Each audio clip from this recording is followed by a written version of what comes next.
Hello and welcome to the Cup of Triathlon podcast. We're brought to you every week by our sponsors oxygenetic.com, fuelbycake.com and our new sponsor raceforce.co.uk. Now, I'm not joined by my wonderful co-host Helen Murray this week because Helen has been getting married.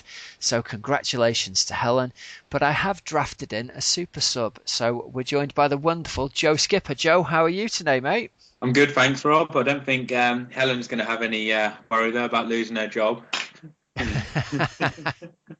Helen's more worried about getting paid for a job than losing a job, Joe. Oh man, it's good to have you on. I've seen you've been doing a little bit of cheeky racing this weekend in your run up to Kona. Bit of a saucy result at the 100-mile time trial. Yeah, that was one of my key training sessions for Kona this year. I wanted to do a like 100 mile ride and like get a decent pace, and then try and do a run after it and see how I felt. So I thought I'd enter that time trial because it'd be good motivation. Because you're not gonna in training it's easy to slack off, isn't it? Whereas when you put yourself out there in a race, you're not really going to want to. So how fast did you go? What did you do for the 100? My official time was 3:33 something. I don't know what the exact was. That's outrageous. And I saw there was a write-up on Try 24/7 who said I don't know if you've seen this yet, they've done a calculation and they reckon that extends to a 3:58 or 3:59 Ironman bike leg for Kona. So just no pressure, Joe. Just go out and knock out a 3:59 for everybody in Kona. I wanted to do that 100 at under 4 hour pace. That was one of my targets. To be honest, I really wanted to go under 3:30, but the main thing for me was the power, just seeing what the power was, because obviously on a fast course like that, you're not going to get that you're not going to get a course like that in an Ironman. So it was all about what the power output was, because that's obviously you can look to ride that on when you're fresh and tapered at like in Kona, and it gives you some perspective, doesn't it, on whether or not it's a good ride or a bad ride when you look at power. Yeah, so listen, a ride like that for you then, were you going full on as flat out as you could for the duration, or were you holding a bit back and treating it as though it was an Ironman paced ride? Was it a full on max effort for 3.5 hours? Yeah, it's pretty full on. I mean, I was pretty knackered going into it. I tried to I went for a ride the night before actually, like it was about 5-6 o'clock, something like that, and I tried to do a 5 minute effort at like target 100 mile power, and I literally made like a minute, and I felt terrible, and I had to like sack it off. I couldn't even make the 5 minutes, and I just thought, shit, like, well, sorry, I just thought, God, how am I gonna manage 3.5 to 4 hours at this pace if I can barely last 60 seconds, and I've got to do this in like 17, 18 hours time. But yeah, it was like full. It was full on as best I could do with how I felt on the day. Like that was the plan though. Like the plan was never to hold anything back. It was to do the bike. Just imagine it's a time trial, do that, and then take the run as it comes. I didn't want to like go in there holding something back, thinking that there was a run I wanted to go in there, do the 100, and then I'll see how I feel on the run. I didn't want to imagine that I had a run, so I was trying not to think about the run, and I thought I was trying to kid myself during the ride, thinking, oh, if I'm knackered, I'll just sack it off. I don't have to do the run, just do a good time trial. But I knew I wasn't going to let myself have the easy option. But that was what I was trying to like kid myself into thinking while I was going along. Good stuff, man. I tell you what, it's very interesting to hear that you have that experience where just the night before your body's going, I'm not doing it. I know you're going to hurt me tomorrow. I'm not doing it now. Just leave me alone. You're not even getting a minute at this power right now. It's almost as though subconsciously your body makes you hold back, isn't it? Yeah. Well, I do a big session on a Thursday night, so I'm never doing anything hard on a Friday normally like that. So I wouldn't normally know how I felt on a Friday. Like I probably would feel like that most Fridays, but because I'm just taking it steady, um, you don't really know. And then on the Saturday, but then I know on a Saturday when I normally do my long run, sometimes I can feel quite good, sometimes I can feel quite tired. It's a bit hit and miss as to how you'll feel. But I knew that if I felt average, I'd be okay. And to be honest, I was just expecting to feel average, and if I felt any better than that, then it would be that was a massive positive. Bit of a bonus, eh?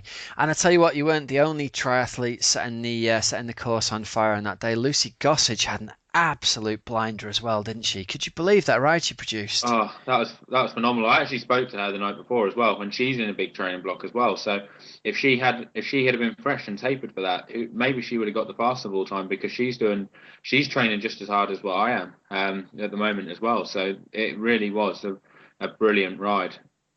So she did 3:48, didn't she, for the second fastest ever 100-mile time trial.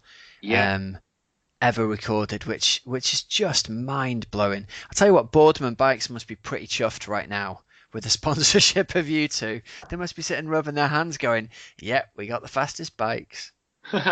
Yeah, hopefully they're thinking like that.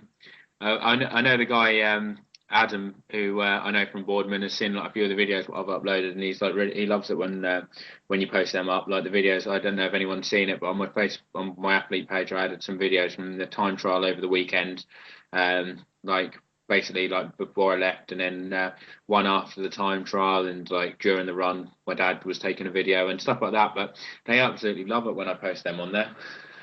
Yeah, well, I think you're very smart, mate, because you're the level of social engagement that's got going on the Facebook page. I think it's brilliant that people have access to you, and that's been shown up in the Facebook post we've put up in the lead up to this interview, where we've asked people to ask you questions, and there's like 15 different people have chipped in with questions for you. So that's really good, man, and it's all going to go to raise your profile in the long run, isn't it? Yeah, yeah, yeah, definitely. I mean, it all helps. I think that's the thing. The more people you've got following you, the more well, my dad always says, the more you'll have to sponsors because he's always pestering me to update my blog. He's like, you need to update your blog. You need to do that. I'm like, yeah, yeah, I know. But yeah, I think it all helps. Well, listen, we'll come back to talking about you later on because I want to do a proper interview with you, and I'd also like to talk about your dad because a few questions have come through on Twitter about him and how he helps you out with your training. But first, what we'll do is we'll talk about the weekend's results that have gone on in triathlon world. It's not been a huge weekend for triathlon in general, but there's been some interesting results going on. First one up that took my eye was Emma Pooley winning Powerman Zofingen. Did you see this? Yeah, yeah, I did see it. That was a she's on fire at the moment, isn't she? Uh, Yeah, she certainly is. Yeah, I mean, I'm looking at it now, and she had the joint fastest run as well. So, and she's not even known as being a real. I mean, she is a really strong runner, but I mean, generally amongst triathletes, she's known as being a super biker. But she's a fantastic runner as well. Like, I don't think many people actually realise how quick she is at the run. Yeah, definitely. And she's going to be racing Ironman Wales next weekend. So it says in the report I read that she was kind of holding back on this when she knew she had it in the bag. So she's won Zofingen, which is like the best, the premier long distance duathlon in the world. It's like the Kona of duathlons, isn't it? So she's held back as she's been winning that because she wants to go and try and take down Ironman Wales this coming weekend, which is she's such a talent, and she's had that win at Alpe d'Huez. Did she win somewhere else as well? Well, I can't remember now off yeah, the top of my head. yeah. She won Embrunman, didn't she? And she absolutely That's right. dominated that one as well. She's on absolute fire. I think she must have won like her last three races: Alpe d'Huez, Embrunman, and now Zofingen. So she's on fire. Well, it's really going to suit her, the Ironman Wales course as well, isn't it? Because although there's no massive long mountainous climbs in it, there's nothing but up and down on that course. So she's a brilliant time trialist and she's a brilliant climber and descender and bike handler. And she's Yeah. super lightweight as well. So I think And it's going to be really interesting to see how she does there. I think as well, one thing what I don't think a lot of people know is that like I think it might have been last year or it might have been the year before, but she actually won Zurich Marathon, and I think I'm not entirely sure this is the exact time. I know it was 2:40 something, but I think she did it in 2:44 something like that, which is that's an incredible time for a marathon, and that was before she really started specialising in triathlon. So, I mean, she really is a top class runner as well. Like Lucy That's Gossett actually that's good reckons. knowledge, Joe. I've got to hand it to you there, mate. That is good knowledge. You're right. I've just called up her power of 10 here. She ran 2:44.29. Yeah, yeah, exactly. So, and you think Nicola Spirig is known as like a top marathon runner for like as far as triathletes go. Like, I think she's represented Switzerland at the European Champs, and I think she only does like 2:40, 2:41. So, Emma Pooley's pedigree at running is almost as quick as what Nicola Spirig is over the marathon, which is phenomenal Yeah. when you think she's actually a cyclist, like or come from a cycling background. So, definitely one to watch. Very, very impressive indeed. And it's really funny actually because I've got a list of her other PBs here. She's not even broken 40 minutes for 10K in any of the races that she's ever done, but she's done a 2:44 marathon, so she just must never have raced 10K hard. Yeah, That's uh, that's an amazing result, isn't it? According to, get this, Ran, according to her Power of 10 results here, she knocked over 11 minutes off a marathon PB. She did a 2:55 the year before, then a 2:44 in 2013. So, yeah. man, if she puts it all together on the day, she could be right up there overall at Ironman Wales, couldn't she? And then the following year, so after that marathon when she's done a 2:44, she's got second in the Commonwealth Games in the time trial. That's that's unbelievable, like how you can be that dominant. Also, if you look at Zofingen, she went 34:37 for the first 10K. I mean, I don't know how accurate that is, but if it can't be more than a minute out, I wouldn't have thought. So even if it's 35:30 when for the start of a long distance duathlon, that's bloody good going. It is bloody good going, isn't it? Fair play. Well done, Emma Pooley. We'd love to get her on the show and have a chat to her. Yeah, definitely. Yeah, I mean, it'd be excellent to see what kind of training she was doing for the marathon in 2013 because I can't imagine she would have had a massive build up because I think she was still cycling full time then. So it Mm. must have been like a little part time thing. Oh, I'll do a couple of weeks training and do the marathon. Oh, to be so talented, Joe. Hey? Yeah, Right, next set of results up. Bit of success for Great Britain as Vicky Holland wins the WTS Edmonton. Pretty cool result here for the girl, I reckon. Looks like it was freezing cold as well in Edmonton.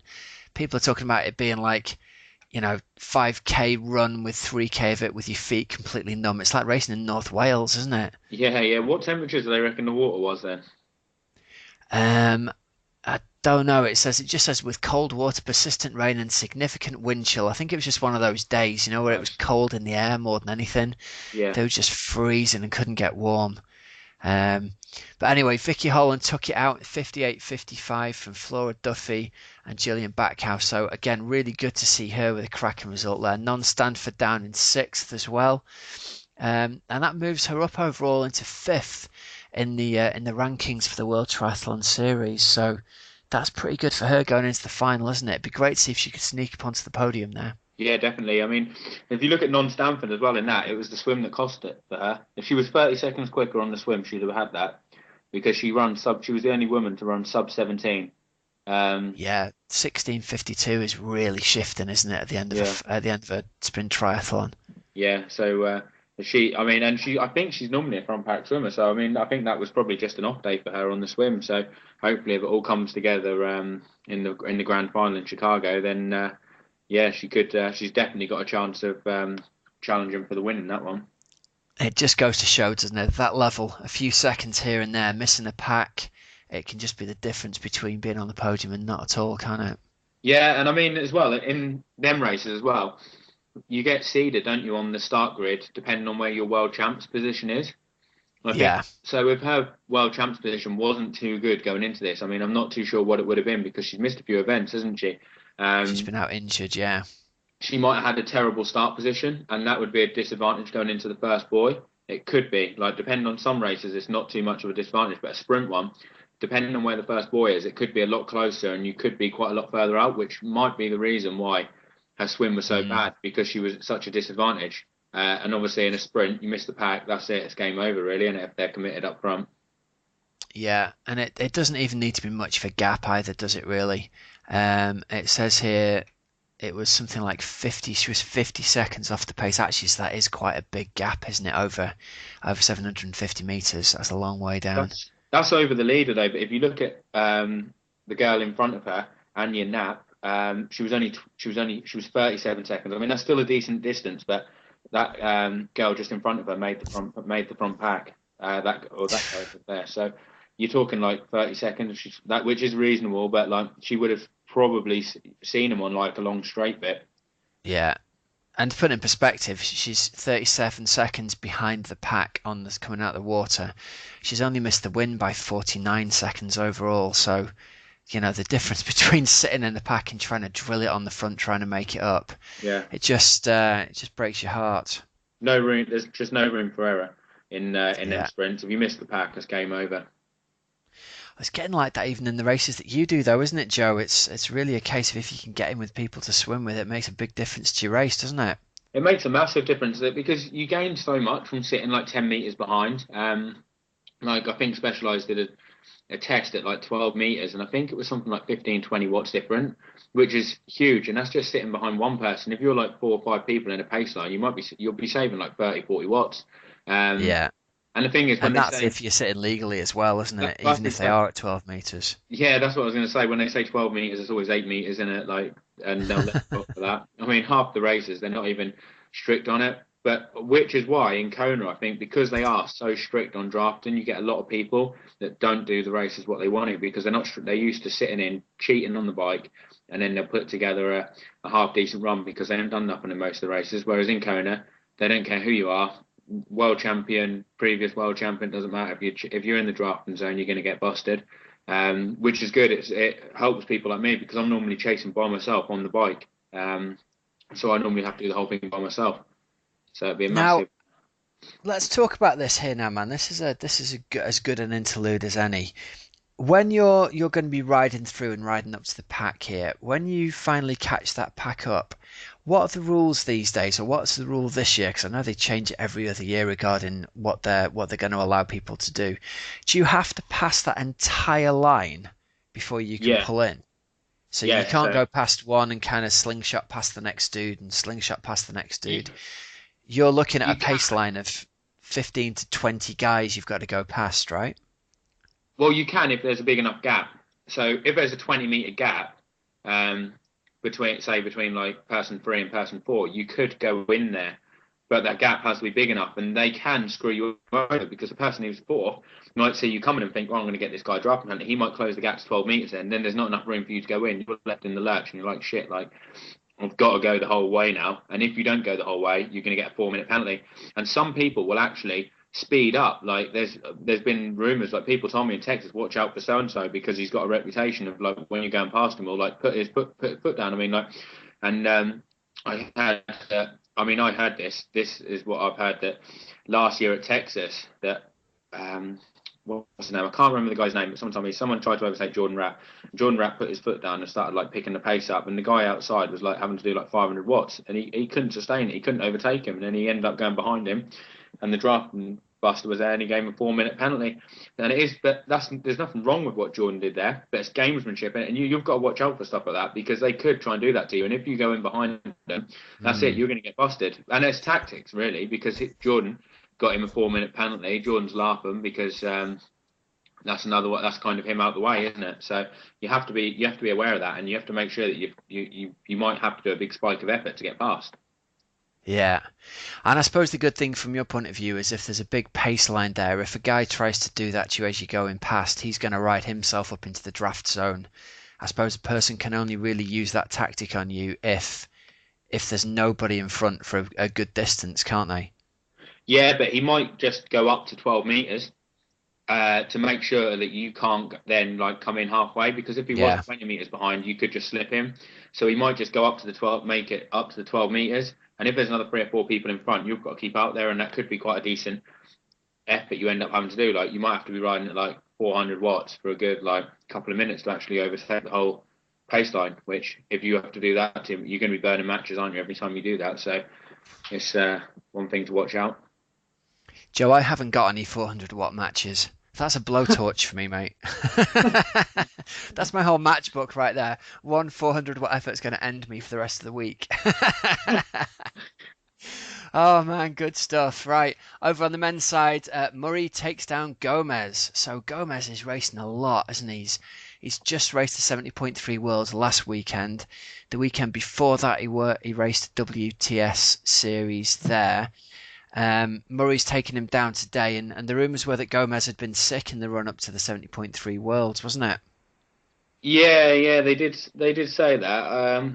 I mean, he must have been feeling all Not right on the day convinced? because no, I mean, I think he was feeling good enough, and I mean, I just think I don't know. I mean, I don't know, but I think he was feeling good enough. If you were that bad, you wouldn't start the race, do you? I think if you start the race, you put yourself out there, and you're feeling that you go with you're feeling 100%, and that's it. Like if you're bad enough that you can't race properly, don't enter the race. Um, and I think, to be honest, in 70.3 Worlds, I thought he'd be hard pushed to win because I just don't think his bike's up there with what it needs to be. Like I think he needs to be stronger on the bike. He came up against some big guns, didn't he? He came up against some big guns in that event there. And Yeah. what was interesting was, I don't think anybody would have had money on Sebi Kienle outrunning Gomez over a half marathon.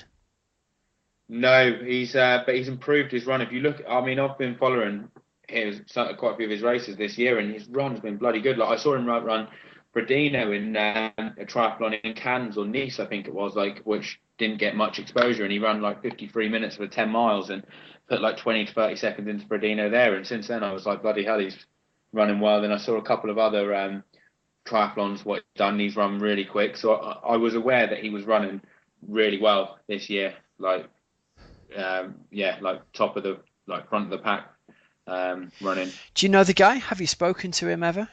No, no, never. I've never met him before. Because he's got to be your man for Kona, Joe. If you can swim and get on his feet, you guys ride together. He's your ticket up to the pack, mate. Yeah, yeah, that's what I'm thinking as well. That is, I just need to. I'm just really want to stave him on the swim because I'm sure I can stave him on the bike at like 12 meters. And that if I can do that, then it just puts me right in contention for the race. And I mean, I know I can run 3 hours even if I'm screwed. So yeah, like and in Kona, 3 hours seems like it's quite good. And I mean, if I'm feeling fresh off the bike and I can cope and I cope with the heat well because I'm going out there on Tuesday, not tomorrow, but the following Tuesday, then I could run a lot faster. So, and who knows what could happen then. So yeah, like I really want to stay with him on the swim. I mean, for me, the swim's crucial to me. Like I need to be with certain people. I mean, the good thing for me is I know Lionel Sanders is a top cyclist. He's a worse swimmer than me, so hopefully, worst case scenario, he'll be on form. Like I want him on good form on the bike, and I could always ride with him. And I've said to him already, look, mate, I'm up for working with you on the bike if we have to get up to the front, and he's well up for it. So yeah, that's an alliance I've got. That's got to be it, mate. We've got to find someone with a contact who knows Sebi. I'll just contact him on Twitter. He's out in Kona anyway, so I'm hoping to bump into him. That's the way forward, mate. Get yourself a little alliance there, and tell him you'll ride with him. Come on, Seb. I'll Yeah, tow you up the front. yeah, he does. He doesn't normally need anyone to help him, does he? Well, you've got to get inside his mind, Joe. You've got to say to him, "Look, mate. Usually you're riding all this way on your own and playing catch up. Well, Wait for me on the swim. We'll do it together. I'll pull you for a while, and you pull me for a while, and everybody wins. You yeah, got to do a macca. yeah, I mean, well, to be honest, if we both swim together and he has his good swim, we swim together, and there is someone that's helping him, and like we've been seeing on his run, and he can do another run, then he's that's going to put him in a much better position as well. So it's actually good for both of us if we work together and we catch the group up. We'll start the rumours right here and right now. Joe Skipper is building himself a team, and Seb Keenlay's at the front of it. Mate, whatever it takes, whatever it takes.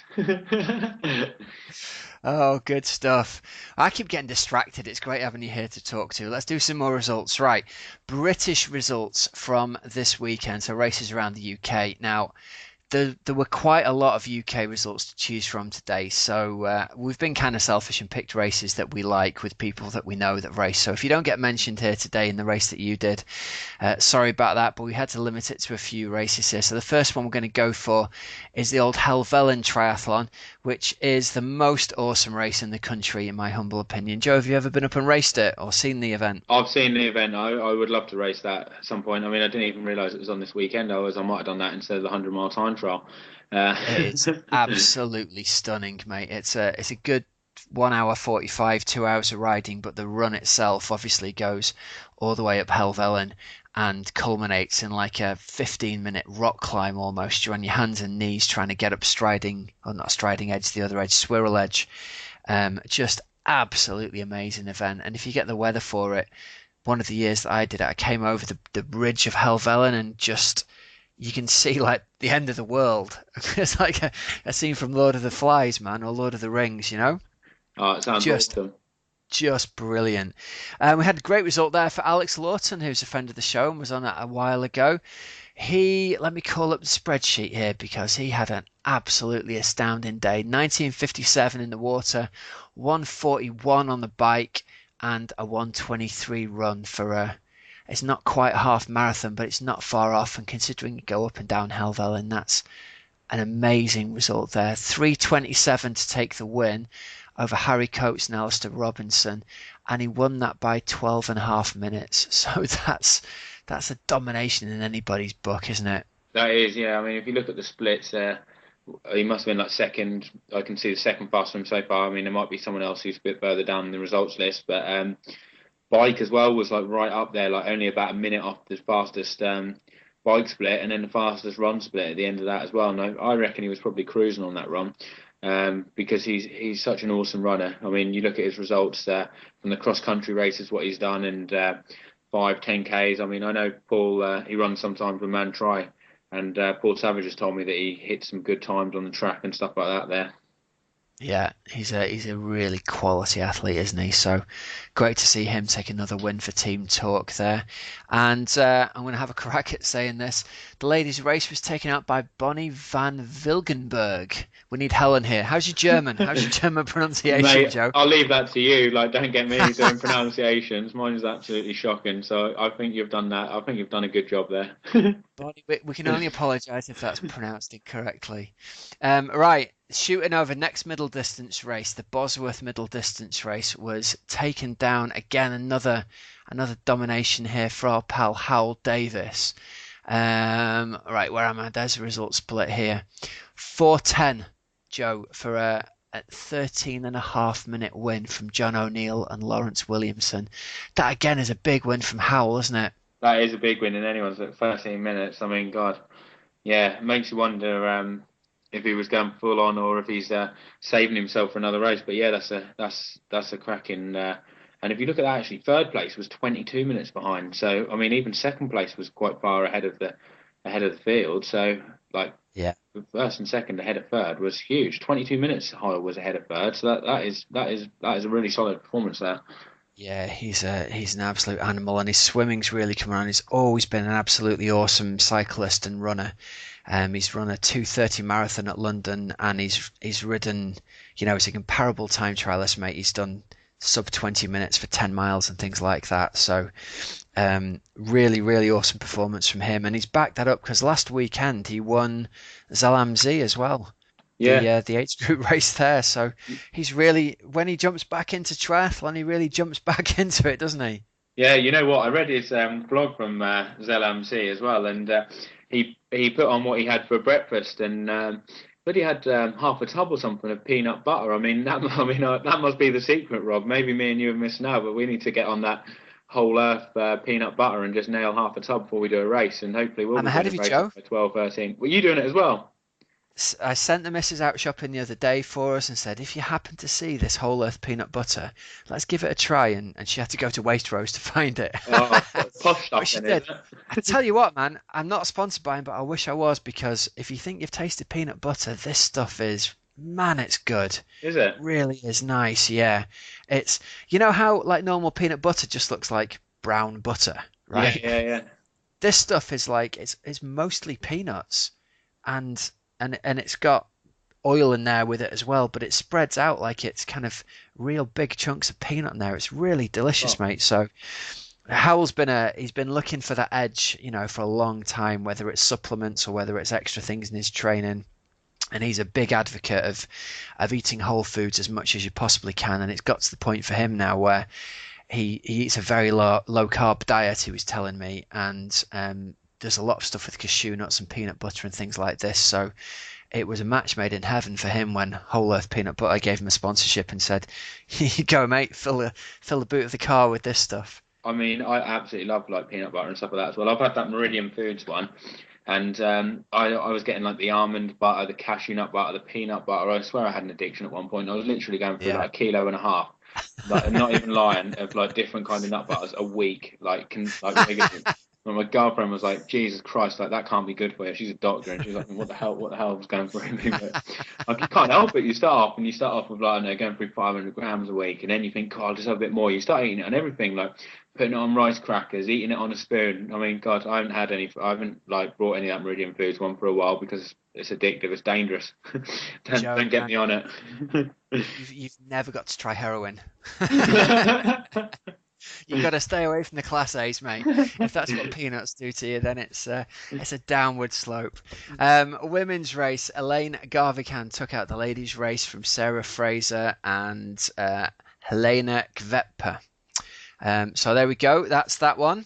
Next race up, it was the Bala Olympic Distance Championships. Now, remind me, Joe, it was a qualifier for something, wasn't it? Was it for the Europeans or for the Worlds next year? Can you remember? Oh, I'm not Oh, it's written entirely. there in big letters. Standard distance European qualifier for next year. So obviously it's going to attract a high quality field for people who want to get those slots. But man, the top 25 went under 2 hours. Yeah, there was a really strong field. I'm looking at it now, and there's a lot of people that race the Super Series, and some people that are really good triathletes that are that turned up to that race. I mean, that is probably one of the strongest normal kind of like if not like non-elite, like Super Series Olympic Yeah, distances that are probably actually seen. To be honest, I mean, there really was a lot of strength in depth in that race, and that is a decent race to win. I mean, to be honest, I haven't heard of Daniel Jenkin, but he smashed it. That's an awesome performance. That is what he's yeah, done it there. really is. I mean, you put it in perspective, he's done 1 hour 50 overall, and his splits are coming up 22:48 swim, so pretty average swim, but how about this? 54 flat on the bike and backs it up with a 32:05 on the run. That is that is seriously smoking, isn't it? That's going some. I can see a guy called Brennan Townsend in seventh. He did 54:27 on the bike. So obviously this Richard Jenkin hasn't got it, but I actually got a Strava. You know, one of them bloody emails. Got one from Oh him yeah. saying Brennan Townsend stole your course record on Bala Olympic distance triathlon route. It's a cheeky sod. They go show him who's boss or something, don't they? You have to go back and try and take it back, man. So Yeah. Dan Jenkin takes it from the redvenom.co.uk team. My old pal Tony Weed, I used to race with years ago, started Red Venom, so it's good to see them with a race team out there. Jack Lawson in second, Richard Horton in third.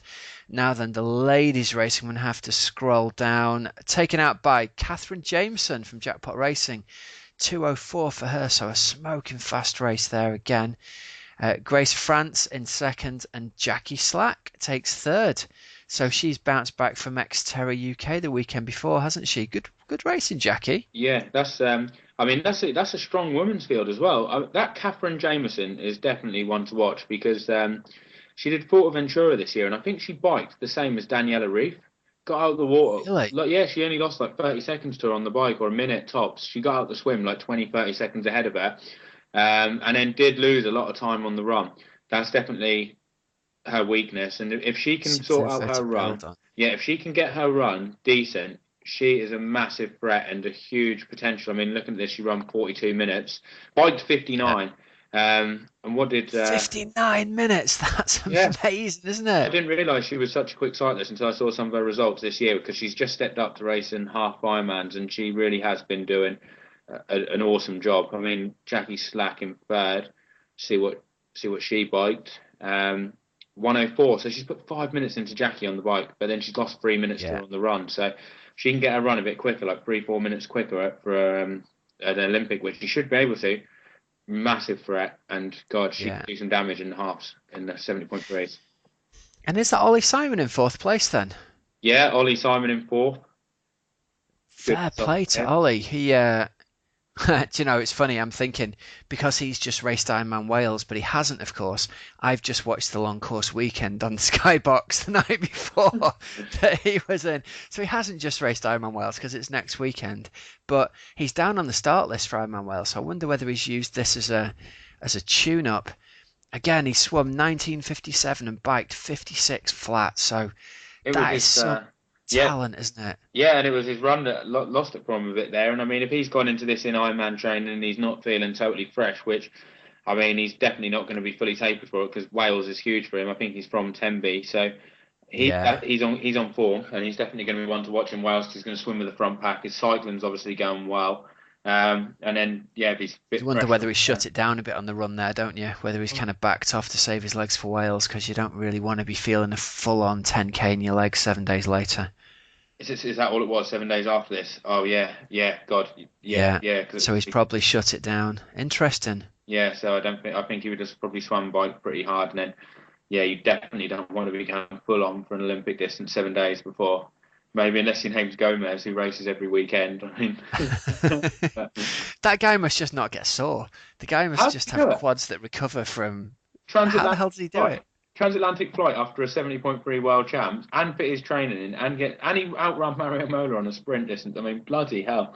I don't know how Yeah. he doesn't get ill, like actually ill more often, or like how he's actually able to train like hard and just how he keeps that form all year round, like keeps on that level with all that traveling is mind boggling. Like, because normal people can't do that because I mean you look at all the people like you specialize in ITU or 70.3s you generally just stick to one, don't you, and you don't race. Yeah. Well, I just don't know how he can cope with it with all the travel, and that is some going. Yeah, and it's funny in a way that we're so used to so used to sort of seeing him win stuff that a third place at the 70.3 World Champs is almost like a failure for him. But he has got to be one of the most complete athletes around up to the half distance event at the moment, hasn't he? Because that other sort of, the Fredinos who've moved up to long distance racing are now dominating at 70.3 and Ironman. But I think it's a harder gap to go from racing a sprint distance to racing well at a 70.3 than it is, 70.3 and Ironman are kind of closer together, aren't they? Yeah, but when you see it at the top end, there are a lot of people that are decent at 70.3 but just can't do well at Ironman and vice versa. Uh, Yeah, absolutely. I mean, with the thing with Gomez and what could be the biggest unraveling for him is he is good. I mean, well, I'm not good. I mean, he's obviously like world class, but he could the big unraveling for him could be the fact that he does Olympics and he does 70.3s with Rio next year. If if he keeps doing that, he's going to be like up there, maybe getting first in quite a few races and second. But when it matters in the Olympics, he's not going to win it. I think he needs to just be fully committed to the Olympics, like, and just not even bother doing the halves. I mean, it is great and it's brilliant to watch him do halves, and it's great for the sport and it's exposure. But for him, I mean, his biggest unraveling could be the fact that he just loves racing and he loves doing the halves and he loves doing the Olympics. But then you've got a lot of people who are doing the ITU and stuff, and they're just fully 110% committed on the Olympics. That's all that matters. I mean, the Browns, Yeah. for instance, they're 110% committed on the Olympics, and I mean, Gomez surely can't don't want to doesn't want to do the Olympics and get a second or third. For him, it's got to be all or nothing, hasn't it? Like, I mean, he's got a second place from London. Like, he doesn't want another one or a third, does he? He wants the gold. So I think, That's right. And he said that when I managed to interview him very briefly at the end of the Staffordshire 70.3 and was kind of trying to taunt him into saying when he was going to do an Ironman. And he was just like, nope, I'm not doing Ironman next year because it's all about Rio. Totally focused on yeah, Rio. I So maybe this year's been a kind of maybe a slight experimentation year for him when the pressure's off a bit and the kind of well, using it as an experiment with different races, and maybe we'll see next year he'll go fully focused onto the sprints and Olympics again in time for Rio. one thing what I did actually hear, Rob, was on that Macca podcast. Was that he said that Gomez was hoping to win the 70.3 Worlds so he could got automatic validation into Kona next year, and he was going to race Kona after the Olympics. That was going to be the plan Really? if he had won it, but now because he hasn't won it, that's off the cards. So he's not going to be in Kona until 2017. But if he had have won the Worlds on the Macca, said that he was going to be racing Kona next year. So or maybe he just Interesting. wanted, that was why he had to do the 70.3 Worlds, and because he just really wanted to win it so he could be in Kona for 2016. Ah, good knowledge. There you go. Well, shows what I know. He's lied to me, Joe. Well, it's a big thing to say because he would have had to say, wouldn't he, on the podcast, "Oh yeah, I'll do it if I win the 70.3 Worlds," and like is he going to come up with something like that? I mean, he might not even been thinking about it at the time, and I think he just thought I'll treat the 7.3 Worlds as obviously the world champs a one-off race. Then if I get it, I've got the option of doing Kona.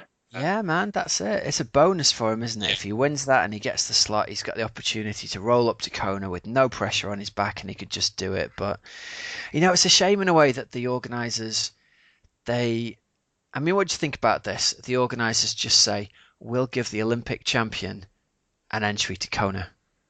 Well, I mean, Create some, I mean, bloody hell, they give it to Gordon Ramsay, don't they? yeah, He's got a lot less credibility than Gomez has. it's good for the fans and that, but then it does bring up a lot of fuss with all the pros because if everyone else has had to chase points to get there and race a lot, you don't want to be seeing someone else get a free ride kind of thing because that really does affect their training because a lot of people have probably had to race like a May or June, even July Ironman, and then to know that Mm, someone else who's there is just hasn't had to race an Ironman because they've been given a free spot is going to be a huge like disadvantage.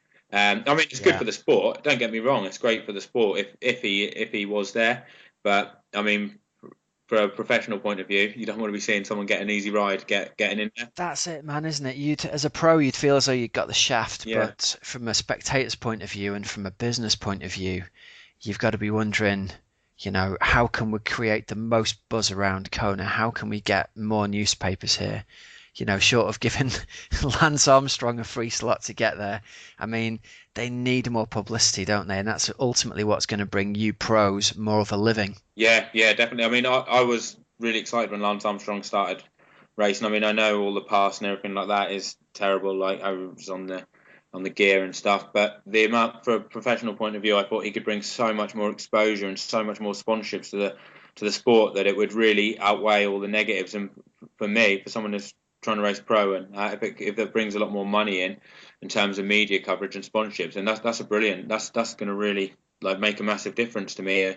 I know the first year when he said he was gonna race when he was hoping to race Kona as a pro, NBC said they were going to live stream the whole thing on like American national TV, but that wouldn't have happened had it not been for Lance saying that he was going to race. So he really would have brought the sport to a new level. And I mean, you look at athletics, you find out there's 66 people that are competing in the World Athletics Championships who have had a doping suspension. I mean, some of these other sports like they're taking the people back. I mean, and they're using it to gain kind of like media coverage and stuff like that. And I mean, to be honest, I think he's a victim of his own success. I don't. He has cheated. He did take the drugs, but he should have got a 2-year ban like everyone else because a crime. That's the crime. I know there's a load of thought about his bullying and other things, but if you just take it from a drugs point of view, he did take performance enhancing drugs, same as everyone else. But then there's a lot of these people who have got let off with 1-year bans, and that's what I don't. That's what I don't agree with because, well, to be honest, in my opinion, it should be a lifetime ban, but it should be a lifetime ban for everyone, not someone gets a 1-year ban, someone gets like Lance gets a lifetime ban, and someone else gets a 2-year ban. They're just so inconsistent with what they Mm. do. There's just no consistency to it at all, and it's like they pick and choose. Like depending on how successful you are, you might get more or you might get less of a ban. I mean, God, like what? I think it almost came down in the end to it became like a public perception of how he'd behaved more than the fact that he'd cheated and taken drugs. Because in the end, it was a bit kind of like, oh, big surprise, professional cyclist takes drugs to win. Yeah, But the thing that surrounded it was he'd become so big, he'd become a celebrity that the cancer charity became so big, and people could kind of say, well, it's terrible that he's lied about this when he's got his cancer charity going on, as though those two things are even remotely connected. You know, I think you're dead right in the fact that if he's cheated, if people are getting X ban for taking drugs, and that's the ban for taking drugs, that should be the ban for taking drugs. If they're then going to ban him for something else on top of that, for being a really nasty person and being a liar, well, fair enough, you've made an example of the guy, but don't make that about the fact he's taking drugs because that should be a clear cut. It's that's the rules and that's what you've got to play by. yeah. In your sort of sphere of professional racing, do you hear many rumours about drug taking going on in Ironman?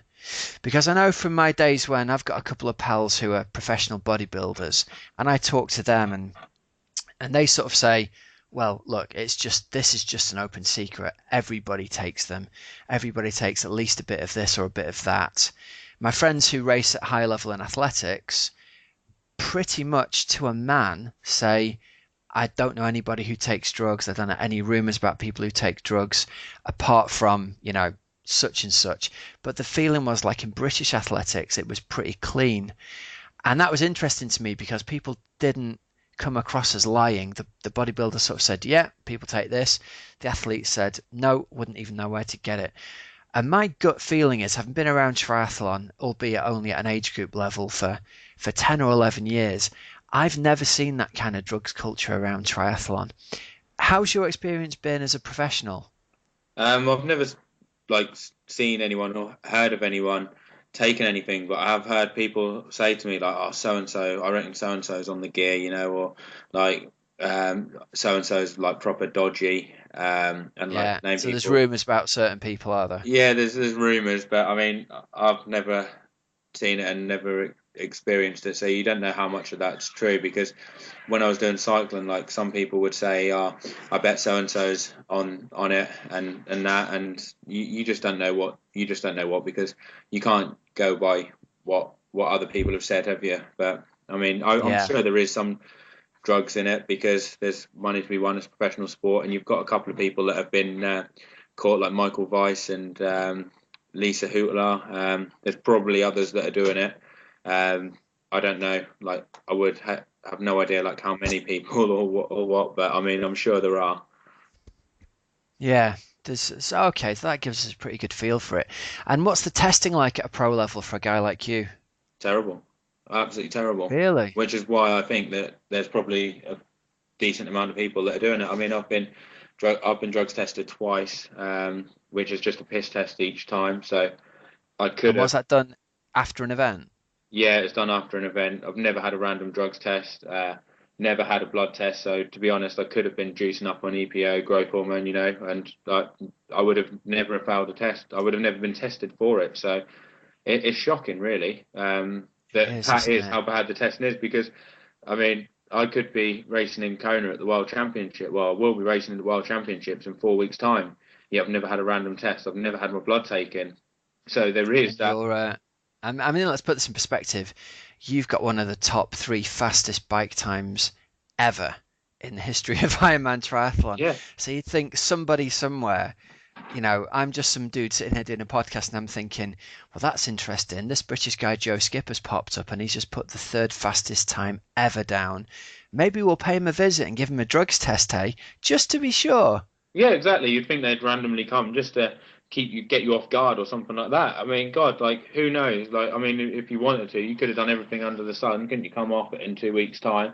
You'd have gained all these improvements and you're racing at the World Championships clean. It's a bit of a joke, really, when you think about it. And who's ultimately responsible for testing the athletes? Because presumably, I don't know, Ironman Corporation not gonna send testers out of competition. And so is it some British authority that's meant to test you, and then a German one is meant to test the railers, and how does that work even? Hey, your guess is as good as mine. I've literally no idea. Like, I've no idea. I've just never been contacted by anyone or anything. I haven't got a clue. Um, That's brilliant. All right, well done, Iron Man. Raise the game, £650 million acquisition. It's about time somebody addresses this, I think, don't you? But it's bad like that in all sports. Like, I mean, I remember seeing something the other year from the Tour of Britain, and the guy who was winning each stage in the Tour of Britain was only getting a piss test, so he wasn't even getting tested for EPO or anything like that as well. It's pretty bad in quite a lot of sports. It's not like just triathlon, which is probably why a lot of people do take it because the testing is that bad that you can actually get away with it, which is like the ridiculous thing. Hmm. They'd really like. I mean, there's a lot of sports that need to step up their game, but I suppose at the end of the day, it comes from someone's got to pay for it, and every Ironman probably think that national government bodies want to pay for it. National government bodies probably think that WADA should pay for it, and no one wants to foot the bill for it, do they? Hmm. And also, Yeah, it's a tough one. they probably think that if they catch people, I mean, I don't know if this is true, but maybe they think if they catch people, it reflects badly on the sport, and that they don't actually want to catch people because they don't want any negative publicity. I mean, I don't know. That's just a conspiracy theory, but Yeah, interesting, man. Anyway, hell, look, we know what performance enhancing drugs you're on. You're taking peanut butter and cashew nut butter. So Let's tell us about your training, man.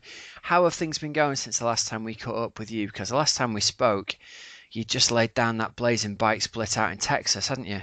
Yeah, yeah, my training been going really well.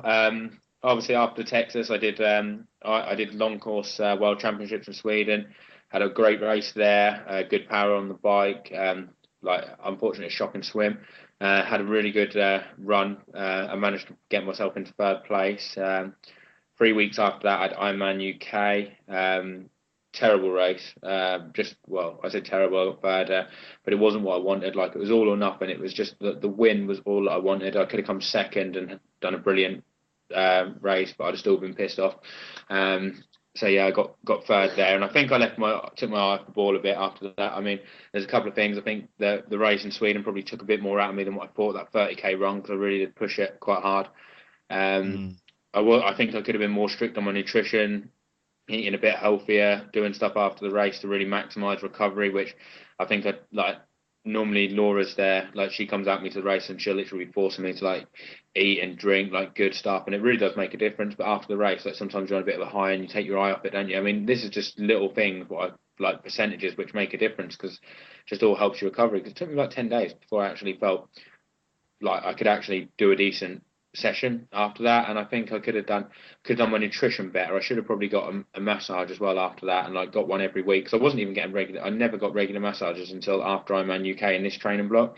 Never. I think the only time I've ever had one was like with Paul Savage and maybe like with Mark Livesey in Cyprus. So probably like two massages in like 5 years.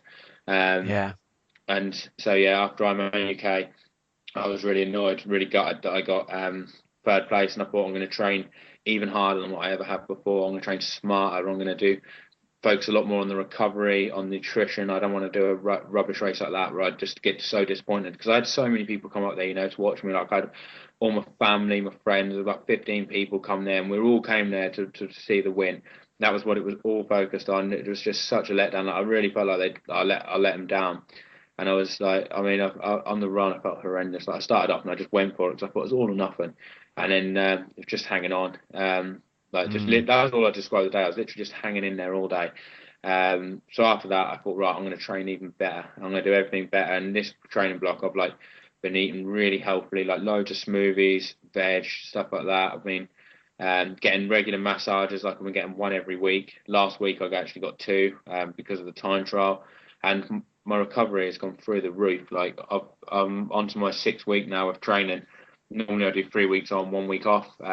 Because I've tried to do the 4 weeks, but the fourth week's always rubbish quality. So I just don't bother doing it because it's just point. If you can't hit your times, then you're not training properly, are you? You're just doing junk stuff. So normally before for me, 3 weeks on and then 1 week easy has been like the optimum amount for me. But now I'm on my 6 week training and I'm hitting the times every time. And to be honest, I'm actually getting faster week on week despite all the training. Um, So do you feel like you might have sort of one big block and then a taper off for a couple of weeks and sort of get acclimated out in Kona and boom, the body's ready to go? Originally, what I was going to do was going to do 3 weeks on, 1 week off, and then it would have been 2 weeks, and then I would have had that traveling bit, which would have been Yeah. like 5 days. And I was like, oh no, I really don't want to do that. But I thought I've got to probably, but I thought I'll try the 4th week. So I did the 4th week, which took me to the Rubicon. 5th week last week, and then I thought, well, if I can get this week done up until Friday, then I can take Saturday and Sunday over the weekend, really like easy. Like I'll start my easy week then, and then that includes like I fly out there on the Tuesday, and then I've got like 2 days, like Wednesday and Thursday when I'm there, like the next days, where I can take it easy, get used to the heat, not do anything hard, and I'll start off on Friday because I need to have an easy week. I can't just do like all the time until Kona because with all that traveling, I will like blow myself up probably. So it Yeah, fits of in course. perfectly because I can have an easy week, getting my stuff ready, and to cope with the traveling as well. Because if you go into the traveling like that tired, I think that could get you ill. I mean, you really don't want to get ill, do you? Like 3 weeks, 3.5 weeks before the world champs, because that's game over then. So it's more of like stopping yourself getting ill and being sensible rather than like trying to scramble together 2 or 3 days of rubbish training. Yeah, definitely. And especially when you're at this point and there's so much training in the bag, the reality is, Joe, we know that you're there already. The bike power is there to get you the result that you want. You're a really decent runner off the bike. We need a bit of luck in the swim, and the extra tiny percentage you're going to get from the training at this point in is so outweighed by what you're going to gain from the freshness and being ready to go and not getting sick and not getting overtired with all the traveling. I think you're dead right, mate. Yeah, and I've improved a lot. Like this last 6 weeks, I'd definitely say at the moment I'm the best I've ever been. Like my bike power's really good in training. Like I've been hitting some really good rides, and my running's improved loads. Like I've been doing a couple of hard run sessions each week and a long run, as well as like all the steady stuff. And like every week when I go on the track and I do the sessions, I'm running faster and faster. Like tonight was probably the biggest track session I've done. I was running probably some of my fastest paces I've done. For the effort. So it's getting there. I mean, I can't wait to be honest that until after hopefully having a good result in Kona and then a winter of doing all this training and seeing what I can do next year, because I think I can be on a completely different level to what I am next year to what I am now. Now, listen, maybe you can answer a few questions from the listeners here. A few people have tweeted a few things in that I think could be interesting at this point here. So we've got a one here from Pete Dyson who says, how do you balance your hard bike and run sessions? And can you give some more details on your swim sessions? But let's go the bike and run sessions first. How does a standard week play out for you in terms of, and I know you probably do more hard training than any other person I know, and your body can absorb more hard training than anybody else I've come across. So I think any answer you give here has got to be sort of given with that caveat that you are kind of an outlier in terms of how much hard training you can do. You know, Mark Livesey was saying that when he was on the show as well. But what does a like the last kind of week that you've done of training, what does it look like for you? So like last week going into the 100-mile time trial, I mean it probably does sound ridiculous when I say it, 'cause I did obviously like the half Ironman, the Rubicon race on the Sunday. Then on the Monday, if I just took, I did a swim session in the morning. Nothing too hard. Well, it's like I think it was like 25 100s actually. It was actually like an aerobic set off 130. Monday evening was a track session, about 10Ks worth of intervals. I actually hit some good times actually. I think on that session from what I did. Like we're running So you like did a track session Monday night after you did the Rubicon on Sunday. yeah, it's like 10K on the track, like sub 5 minute miling. Um, like, Okay. and then Tuesday morning I'd do a swim session.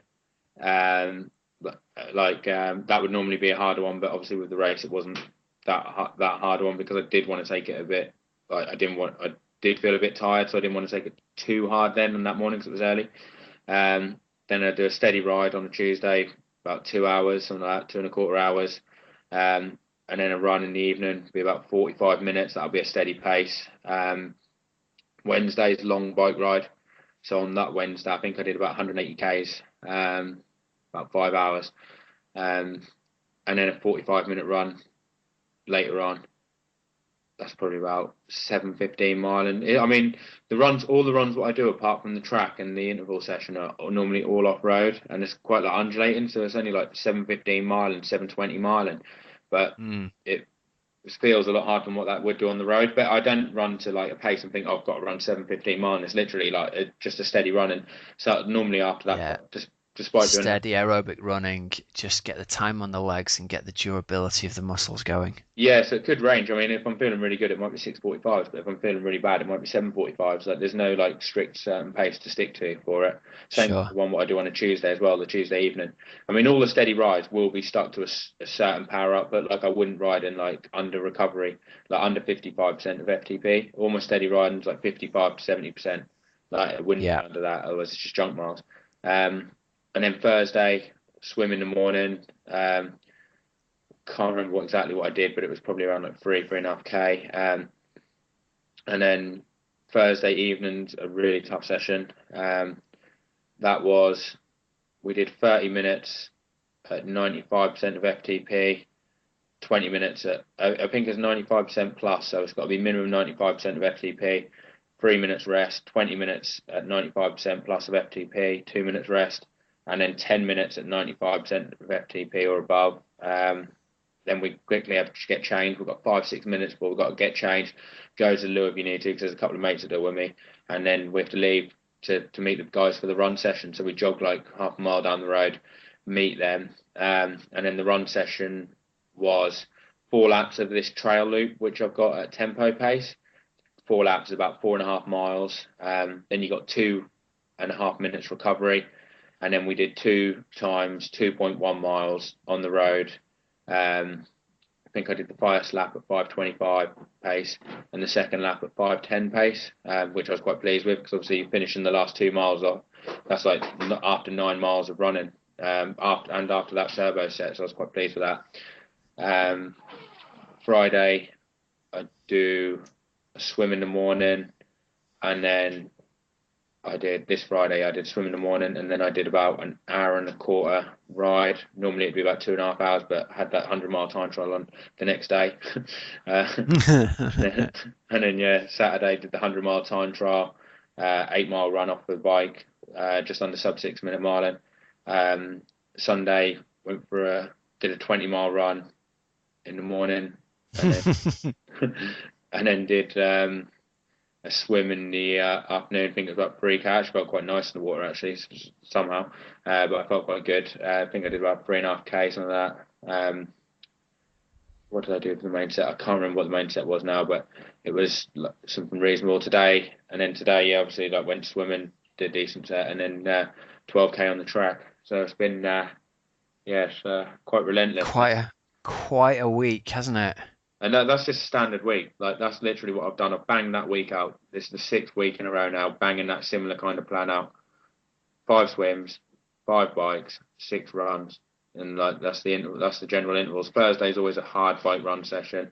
Monday's always a track session. That's the key. It's just being consistent. Like I won't miss the session. Like every week, that'll be the same. Like the steady rides will roughly be the same.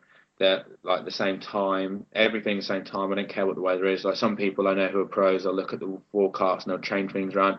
Screw that. If it's raining, I'm still going out. I ain't got time to change around or mess around looking at weather forecasts and stuff like that. Like I know 9 o'clock on a Monday morning, I'm going to the pool. I know 6:30 on a Monday night, I'm meeting the guys at the track. Same thing on a Tuesday. Like Tuesday at about 9:30, I'm always doing a steady ride in this training block. Like it could be rain and it could be anything. I don't care because I always think when I'm out in the rain, I know all my mates think that you're so jammy that you get to ride your bike and run all the time that even when it's peeing it down, they would still swap being behind a desk to be out running.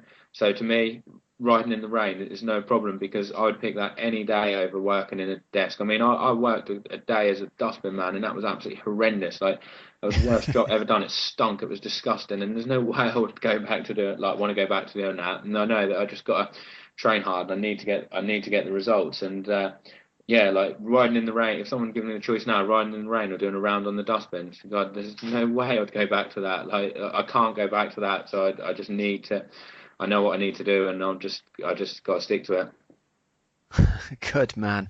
I'll tell you what strikes me though, mate. There's a huge amount of really fast running there, isn't there? You've got your track session on the Monday, and that's backing up a half Ironman the day before, where I'm presuming, I mean, you had the win, but you'd have been pushing hard on the run, right?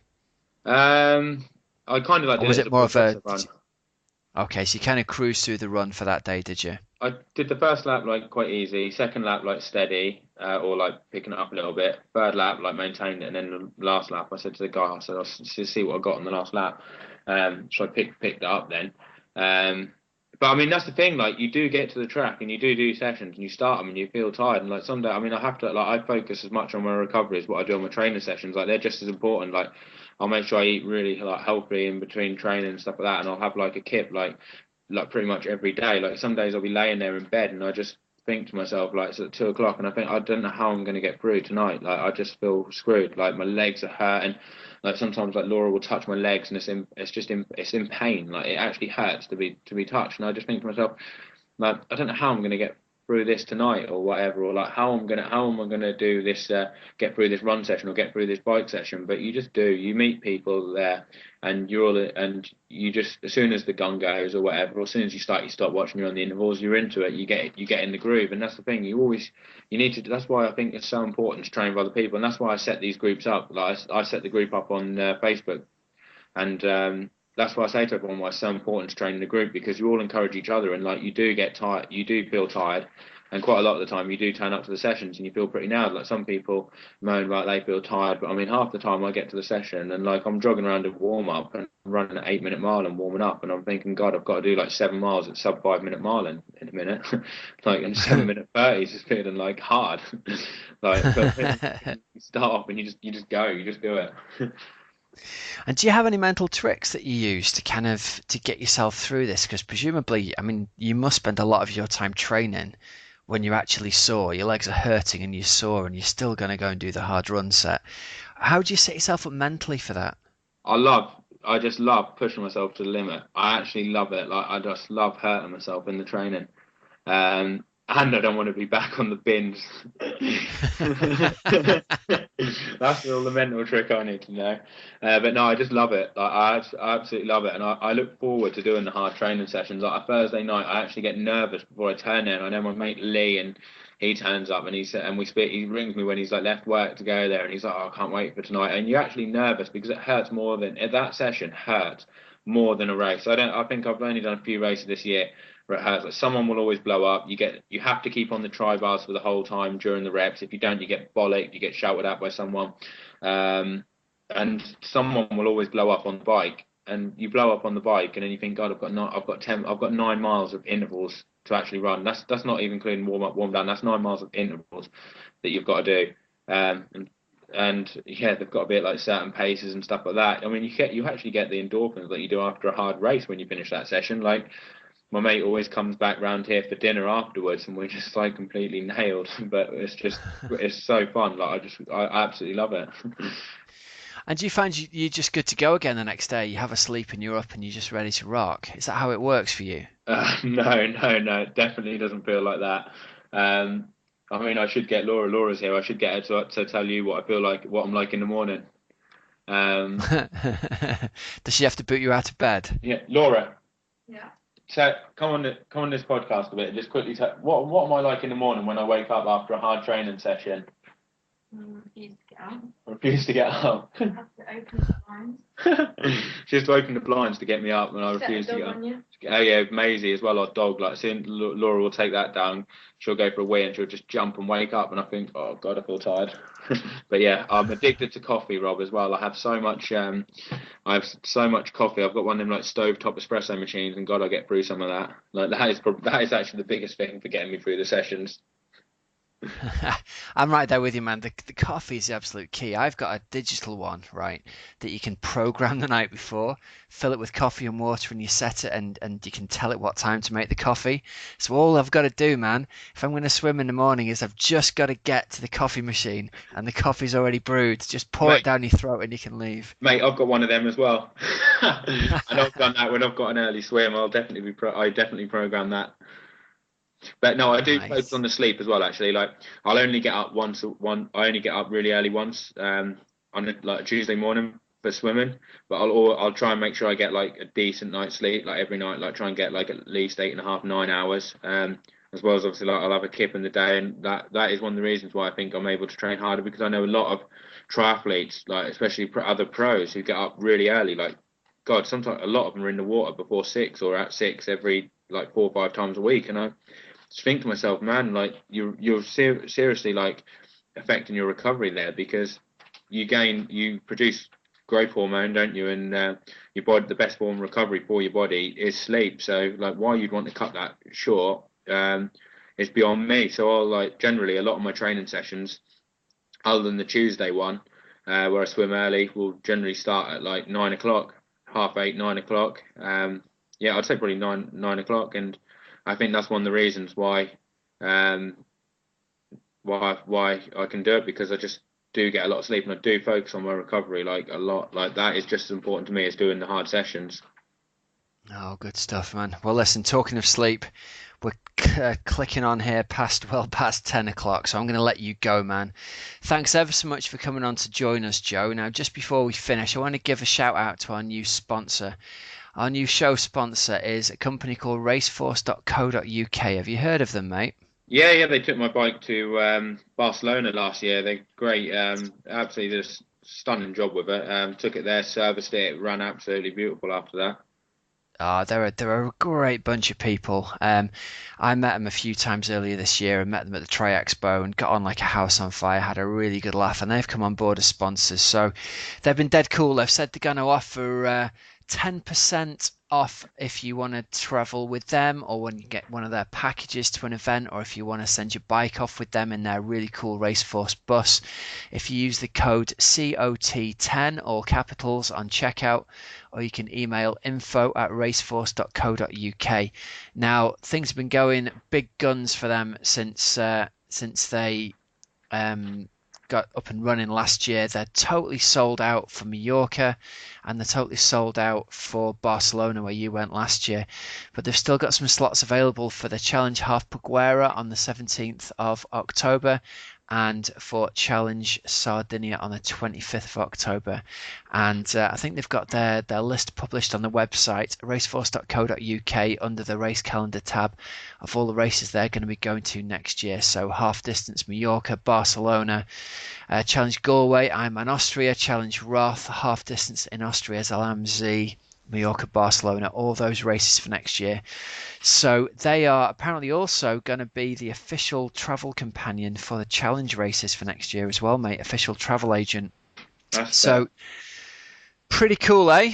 Yeah, that's a good move for them because they are really I thought it was awesome when they took mine. I mean, just going to the airport and not having to worry about checking a bag in. All you've got is your hand luggage. You just literally go straight through security on the plane, and that's it. No hassle. It was brilliant. And did you then pick up your bike at the other end from them? Was it already built up and stuff? Yeah, well, you put it on the actual like transit, fully built already. So there's no like assembling it. They just take it there, and then they'll like service it and everything. So it's like really clean, running really well, and you don't have to worry about anything. You just pick it up at their hotel, and it's all sorted. Oh, sweet. There we go. Well, we've got a testimonial there from Joe Skipper for raceforce.co.uk. Check him out, guys.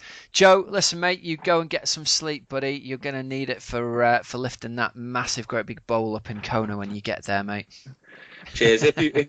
Cheers, mate. If you do want to have any chats while I'm out in Kona, like a catch it like, and let you know what kind of stuff I'm doing and how it's like up there and what pros or anything like that I've been training with and what we've been doing, let me know and we can catch up again on Skype while I'm out there, for a little update or something. That'll be awesome. Joe Skipper's little Kona updates. That'll be brilliant, man. I'll be there by myself, so I'll have plenty of time. You won't be by yourself, mate. You'll be stalking Sebastian Kienle to make your little team. Yeah. Team Skipper Kienle with Joe Skipper stuck on the back wheel. Listen, man, I wish you all the best. I hope that the taper goes well. Sounds like you're in awesome shape and you really deserve success, mate. So on behalf of all the listeners, go out there and smash it for us, yeah? Cheers. Thanks very much. Thanks for having me on the show. All right, mate. Thanks very much. You've been listening to the Cup of Triathlon podcast. I've been Coach Rob Wilby and he's been Joe Skipper.